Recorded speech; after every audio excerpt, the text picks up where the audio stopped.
아직까지도 다른 사람들의 감정과 다른 사람들의 본심이 너무 선명하게 느껴지고 때로는 그 사람들이 날 어떻게 바라보고 판단하는지까지 느껴져서 여러분들이 굉장히 많이 신경이 쓰이거나 또는 내가 사랑하고 자주 만나는 사람들, 그런 사람들의 감정 때문에 내가 너무 마음이 무거워지고 책임감이 막중해질 때 타인과의 에너지 연결성 끊어내는 방법을 알려드리도록 하겠습니다.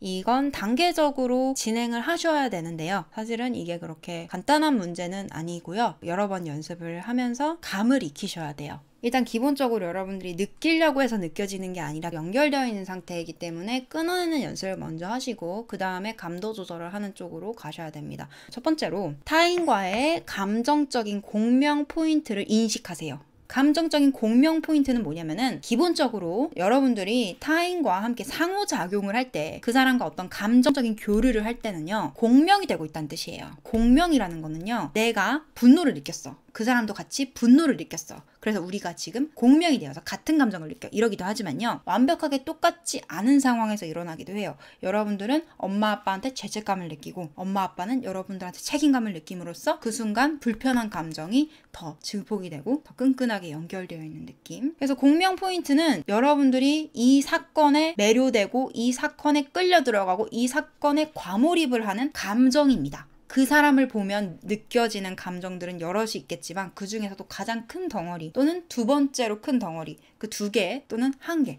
보통은 한 개, 두 개 정도가 이제 메인이기 때문에 내가 저 상대방과 감정적으로 굉장히 증폭이 되는 이런 공명 포인트가 무엇인지를 파악해야 돼요. 자, 두 번째로 그렇게 해서 여러분들이 그 공명 포인트를 찾았다면 그것이 내 감정인지 타인의 감정인지 구분을 하세요. 이거 엄마 아빠가 우울하고 슬프고 힘든 건데 내가 내 거인 것처럼 느껴서 엄마 아빠 기쁘게 해주고 싶다고 했던 거네. 자, 그러면 그건 타인의 감정입니다. 이거 내가 엄마 아빠한테 가지는 불평, 불만, 분노네. 그건 여러분들의 감정입니다. 자, 여러분들의 감정이라는 게 확인이 됐어요. 공명 포인트가. 그러면 제가 감정학교 수업에서 진행해드린 내용들을 참고하셔서 정화를 하세요. 그럼 공명 포인트가 사라집니다. 그러면 여러분들은 자유로운 상태에서 이 상황에 대한 문제점을 객관적으로 해석할 수 있어요. 근데 여러분들이 이 상황에 공명했던 것 자체가 내 감정이 아니라 엄마 아빠나 주변 사람들이나 타인의 감정에 내가 과몰입을 해서 공명이 됐었던 거라면 그때는 이 사실을 기억하셔야 됩니다. 이건 내 감정이 아니다. 그 다음에 세 번째 단계에서는요 각자의 삶에서 우리는 각자의 체험을 하고 있고 그들의 삶은 내 삶이 아니라는 사실을 기억하세요. 아니 어떻게 친한 친구가 이런 심각한 일을 겪고 있고 이렇게 힘든 상황인데 내가 어떻게 그걸 걱정하지 않을 수가, 이런 심각한 상황인데 어떻게 내가 신경을 쓰지 않을 수가, 어쩌고저쩌고 하겠지만 팩트로 각자의 삶에서 각자의 체험이 있는 것이고 그건 여러분들의 삶이 아니에요. 여러분들이 그 사람을 사랑하고 그 사람의 하나뿐인 친구고 그 사람의 하나뿐인 연인이고 배우자고 그 사람의 가족이라고 할지라도 당신의 삶이 아니고 원래 이 삶은 각자의 영역이고 여러분들의 책임도 의무도 없고 그럴 권리도 없다는 사실을 기억하세요. 자, 그 다음에 네 번째로 스스로의 체험을 통해서 성장할 자유가 누구에게나 있다는 사실을 기억해야 됩니다. 여러분들은 때로 누군가의 역할에 과몰입을 하고 누군가의 입장에 과몰입을 해서 저 사람이 너무 안 되고 너무너무 힘든 상황이니까 내가 느껴지는 것들을 다 얘기를 해주고 해결책도 알려주고 저 사람을 끝까지 도와줘야겠어 이렇게 생각할 때가 있습니다. 그때 기억하세요. 그 사람은 이 도움을 달갑게 생각하지 않을 수도 있고 이해하지 못할 수도 있어요. 왜냐하면 자기가 보고 듣고 느끼고 체험한 것만을 믿으니까. 그리고 때로는 그 사람이 자기의 경험을 통해서 성장하고 싶을 수가 있어요. 그걸 여러분들이 강제할 수 없어요. 이 삶은 넓게 봤을 때 영생을 사는 영혼들이 각자의 체험을 하면서 성장을 하는 것이기 때문에 그 사람이 스스로 체험을 통해서 성장하고 싶다고 고집을 피운다면 여러분들은 그 어리석은 고집을 막을 수가 없어요. 그들이 어리석기를 계속 선택한다면 어리석은 선택은 그들의 취향이에요. 그들의 방식이에요. 그들이 자신의 개인의 삶을 개인의 취향대로 풀어내는 걸 여러분들은 막을 수가 없고 침범할 권리가 없어요. 그 다음에 다섯 번째로 이게 내 감정이 아니야. 공명하는 포인트도 정화했어. 우리가 각자의 삶을 살고 있는 거고 그들은 어떠한 체험을 스스로의 선택으로 하고 있는 거래. 근데 여러분들이 여기서 또 빠질 수 있는 함정이 어떻게 세상에 이런 일이 일어날까. 사람들이 이렇게 고통스러워하는데 내가 도울 수가 없다니 너무 비통하도다. 세상은 너무 비극적인 지옥이도다. 이러면서 이제 여러분들이 뭔가를 본다는 거 하나만으로 세상을 굉장히 안타깝게 바라보고 굉장히 세상을 비참한 곳으로 바라보면서 마음이 무거워지고 눈물을 흘리거나 뭔가 혼자서 찍찍거릴 수도 있어요. 세상은 왜 이렇게 끔찍할까 이러면서. 그거는 굉장히 큰 착각이고 오만이에요. 왜냐하면 이 세상이 비극적인 체험으로 가득 찬 것처럼 보이지만 사실은 이 우주에 있는 모든 일들이 순리대로 흘러가고 있어요. 여러분들이 그 순리를 이해하지 못해서 눈앞에서 일어나는 일을 비극으로 생각한다면 그건 여러분들의 착각일 뿐이지 저는 말씀드릴 수 있습니다. 잘못되지 않았다고요. 원래 이런 곳이고 원래 이렇게 크고 영생의 의미로 봤을 때 많은 영혼들이 이 구간을 지나갑니다. 근데 그게 뭐가 비극적이란 얘기지? 다 같이 겪는 일인데? 그리고 그 안에서 여러분들은 목격할 수 있습니다. 우리가 이 고통 속에서 고통만 받는 것이 아니라 무언가 느끼고 있고 변화하고 있고 깨닫고 있고 성장하고 있고 더 성숙해지고 있다는 사실을. 그렇기 때문에 이것은 비극적인 면도 있지만 아름다운 면도 있고 기적 같은 면도 있고 감동적인 면도 있고 그래서 자꾸만 상황을 비극적으로 보고 있다면 내가 그런 색안경을 쓰고 있는 게 아닌지 과연 다른 영혼들의 눈에도 이 삶이 비극적으로 보일지 이 우주적인 입장에서 봤을 때 이 상황이 비극적으로 보일지 해석하세요. 자, 그 다음에 6번째로 모든 존재의 모든 행복을 책임질 권리와 의무가 나에게 없음을 기억하세요.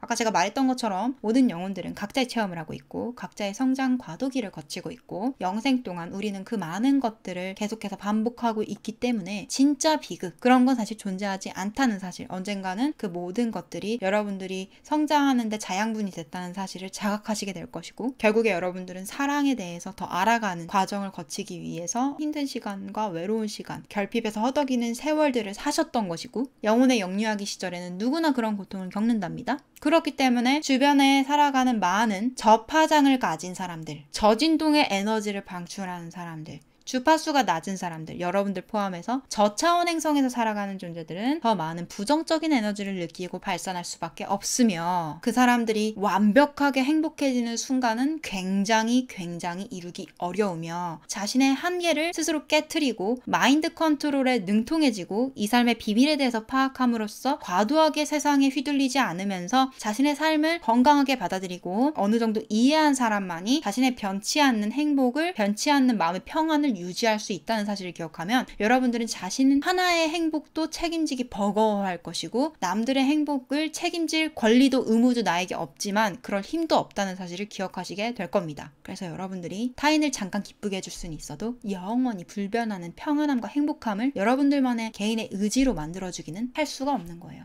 그 다음에 7번째로 기억하셔야 되는 것은 여러분들이 정말 타인에게 해야 되는 것은 지켜보고 응원하고 축복하며 작은 힌트를 주거나 침묵하기 5개 중에 하나를 하거나 때에 따라서 여러 가지를 동시에 할 수도 있겠죠. 돌아가는 판을 다 알고 있는 존재가 있는데 딱히 나서진 않아.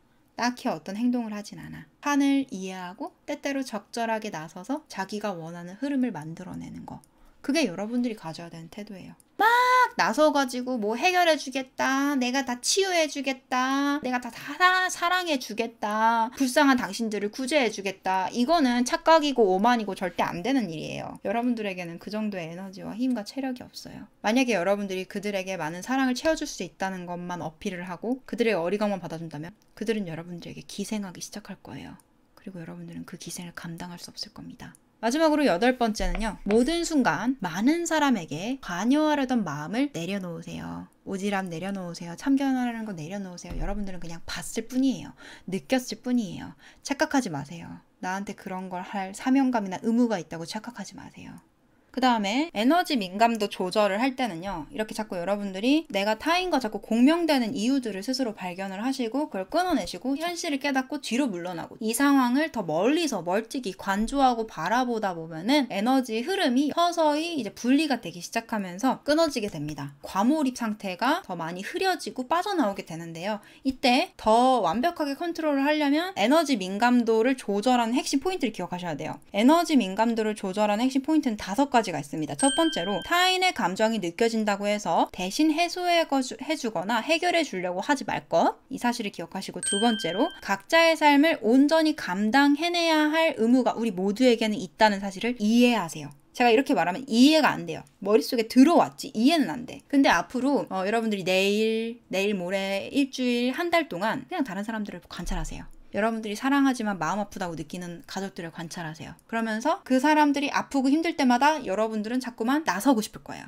연민의 감정이 들고 뭔가 과몰입이 돼서 그때마다 자기 자신을 브레이크를 걸고 이건 그들의 삶이야. 너에겐 그럴 의무가 없어. 그들의 자유의지에 의해서 흘러가는 삶이야. 넌 그들의 캔버스를 망치면 안 돼. 그들은 그들의 방식대로 자신의 삶을 하나의 그림으로 그려낼 거야. 그들이 그런 선택을 했다면 난 그걸 막을 수 없어. 내가 말 한마디 얹을 수는 있겠지만 그 말을 따라서 신뢰하고 적용할지 그냥 신뢰하지 않고 또는 별로 중요하게 생각하지 않고 자기의 뜻대로 할지는 그 사람의 마음이야. 그 사람의 삶은 그 사람의 캔버스거든. 근데 이거는 이해하는 게 되게 중요해요. 머리가 아니라 마음으로까지 이해하고 받아들이는 과정이 여러 번 반복될수록 더 깔끔하게 된다는 겁니다. 그 다음에 세 번째 포인트는요. 우주의 이치를 이해하여 비극이 아닌 성장에 집중하는 마인드가 필요합니다. 여러분들 자꾸 이건 슬픈 일이야. 이건 비극적인 일이야. 이건 잘못된 일이야. 이렇게 생각하시겠지만 그때마다 질문을 던져보세요. 정말 비극적이지만 할까? 정말 잘못된 일일까? 정말 이상한 일일까?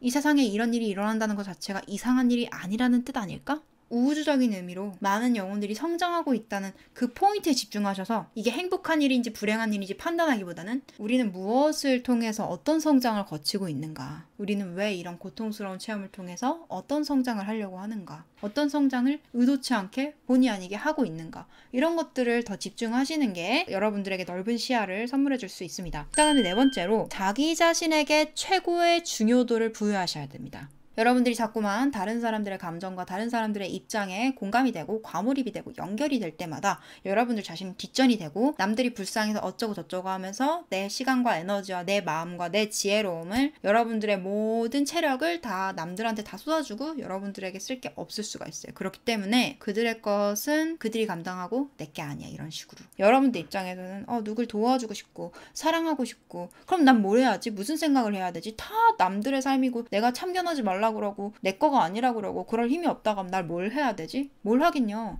무딘 사람들이 하는 것처럼 당신 자신을 위해서 사시면 돼요. 당신 자신을 위해서 고민하시면 돼요. 당신의 몸을 돌보고 당신을 사랑하고 당신을 아껴주고 당신을 치유하시면 돼요. 그 다음에 다섯 번째로 타인과 연결되는 느낌을 완벽하게 거부하고 제한하라고만 하는 게 아닙니다. 여러분들은 세상과 연결되고 타인과 연결되고 그 연결감을 통해서 어떤 삶을 실현하고 싶어서 섬세한 몸을 고르셨어요. 선천적으로도 후천적으로도. 근데 여기서 여러분들이 잊고 있는 포인트는 뭔 줄 알아요? 어떤 식으로 연결해야 되는지 여러분들이 고를 수 있다는 사실을 까먹었다는 거예요.